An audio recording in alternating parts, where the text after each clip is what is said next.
Le 1er mai, c'est aussi l'occasion de s'offrir de jolis brins de muguet. Idéalement, 3 brins, 13 clochettes. C'est le chiffre exact pour se porter bonheur. Ah oui, 3 brins. Eh oui, tradition qui fait les affaires des producteurs. On l'imagine, les producteurs de muguet. Le marché représente, tenez-vous bien, 100 millions d'euros. Il mobilise 6000 travailleurs. Mais alors, d'où vient cette coutume? C'est le tuto de la rédaction d'Europe 1. Il est signé Chloé Lagadou. Cette fleur odorante à clochettes blanches est originaire du Japon. Arrivée en Europe au Moyen-Âge, elle symbolise le retour du printemps et est même synonyme de porte-bonheur. La tradition d'offrir du muguet remonterait à la Renaissance. À l'époque, le 1er mai, il était d'usage dans les campagnes d'offrir un branchage pour chasser la malédiction de l'hiver.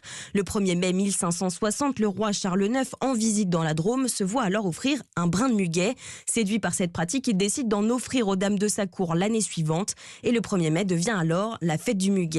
Le rituel royal s'étend ensuite au peuple français dans les années 1900, mais ce n'est qu'en 1941 que le muguet est associé officiellement à la fête du travail. Le maréchal Pétain impose cette fleur blanche pour remplacer l'églantine rouge, trop associée au communisme selon lui. Chloé Lagadou. Le tuto de la rédaction d'Europe 1, la notice de l'info, tous les matins dans votre journal de 8h.